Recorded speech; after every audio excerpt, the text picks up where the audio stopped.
Selamat pagi, salam sejahtera bagi kita semua. Hari ini kita akan membahas tentang hukum adat. Indonesia sendiri memiliki banyak suku dan tentunya setiap suku memiliki hukum adat yang berbeda-beda. Hukum adat bersumber dari kebiasaan masyarakat di suatu wilayah tertentu. Hal ini dikarenakan masyarakat tidak akan pernah lepas dari berbagai kebiasaan.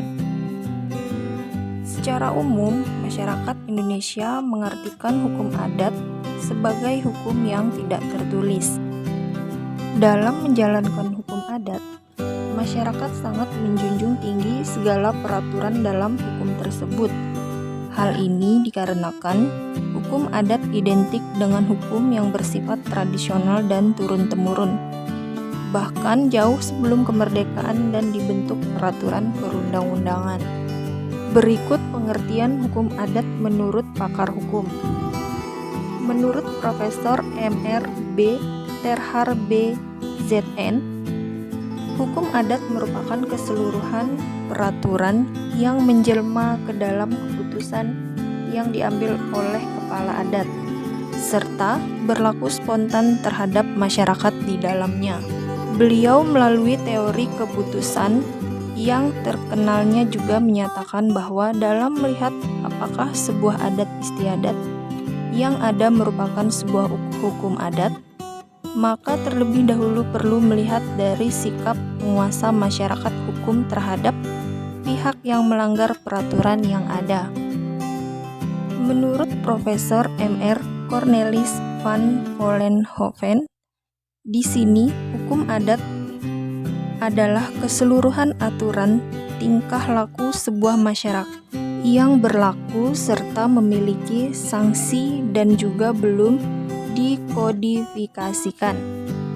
Menurut Dr. Sukanto SH, selanjutnya definisi hukum adat menurut Dr. Sukanto SH adalah sebuah kompleks adat yang pada umumnya tidak tertulis atau dikitabkan, tidak dikodifikasikan, serta memiliki sifat memaksa.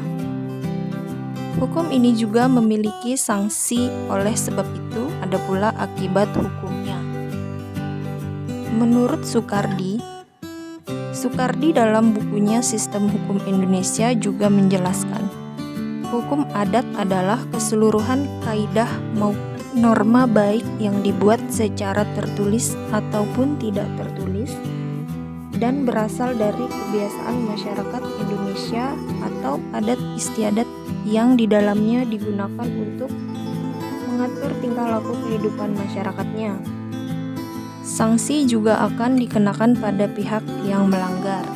Menurut Mawardi Muzamil dan Anis Masdurohatun, selanjutnya mantan guru besar hukum adat Universitas Airlangga, Mawardi Muzamil dan Anis Masdurohatun melalui bukunya yang berjudul Perbandingan Sistem Hukum juga menjelaskan definisi hukum adat sebagai sebuah sistem hukum yang ada dan telah lama berlaku di Indonesia. Sedangkan menurut Muhammad Kusno juga mengatakan awal mula adanya hukum adat sendiri di Indonesia tidak diketahui secara pasti. Namun, jika dibandingkan dengan bentuk hukum lainnya, seperti hukum Barat dan juga hukum Islam, hukum yang satu ini merupakan bentuk hukum tertua berdasarkan usianya, di mana sebelum tahun 1927 sendiri, hukum adat telah ada dan berkembang di tengah masyarakat Indonesia. Hingga setelah tahun 1927, hukum adat akhirnya dipelajari serta diperhatikan secara seksama sebagai pelaksanaan politik hukum pemerintah Belanda. Setelah teori resepsi yang ada dikukuhkan pada pasal 134 ayat 2 IS 1925. Sifat-sifat hukum adat. Hukum adat di Indonesia memiliki beberapa karakteristik yang berkaitan erat dengan suatu golongan masyarakat. Sifat-sifat hukum adat adalah: pertama, tradisional, yaitu bersifat turun-temurun. Kedua, religius, yaitu berkaitan dengan nilai-nilai keagamaan dan kepercayaan kepada Tuhan Yang Maha Esa. Yang ketiga, kebersamaan, yaitu mengutamakan kepentingan bersama. Dan yang keempat, konkret, yaitu nyata, berwujud, dan bermakna yang jelas. Adapun ciri-ciri hukum adat yaitu: pertama, lisan. Lisan adalah tidak tertulis dalam bentuk undang-undang dan tidak dikategorikan. Yang kedua, tidak sistematis, yaitu tidak berbentuk kitab maupun buku undang-undang. Dan yang ketiga adalah tidak teratur, yaitu pengambilan keputusan tidak memakai evaluasi. Tujuan hukum adat. Berikut ini terdapat beberapa tujuan hukum adat. Yang pertama, sebagai pedoman dalam berperilaku. Yang kedua, fungsi pengawasan. Yang ketiga, untuk menumbuhkan hukum nasional. Yang keempat, untuk membina dan memulihkan kepribadian bangsa. Yang kelima, menolong dalam penerapan peradilan.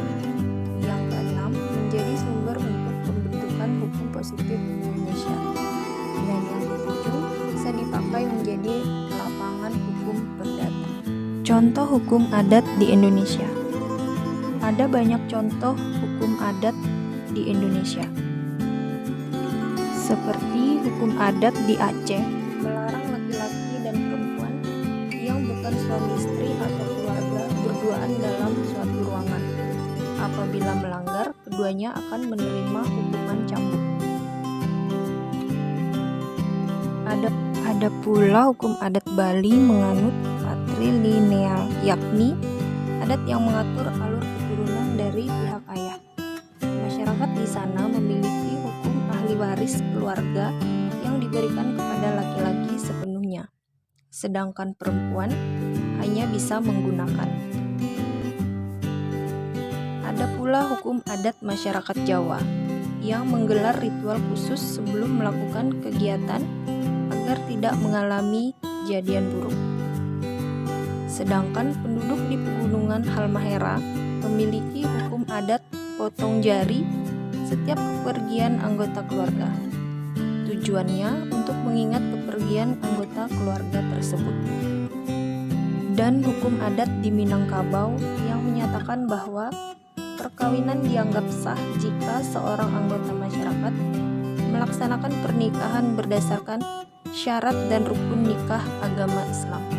Ada pula hukum adat pengasingan di Maluku. Contoh hukum adat yang berlaku di sana adalah beberapa waktu menjelang melahirkan, mereka akan diasingkan dari keluarga. Mereka akan ditempatkan di gubuk yang dikenal dengan nama Tipu Sune, berukuran 2 kali 3 meter yang hanya dilengkapi sebuah kasur. Keberadaan hukum adat dan beberapa contoh hukum adat yang masih dianut masyarakat tersebut membuka mata kita bahwa ternyata kepercayaan terhadap budaya dan adat masih sangat kental di berbagai daerah. Baik, cukup sekian yang dapat saya sampaikan. Selamat pagi dan terima kasih, serta selamat beraktivitas kembali.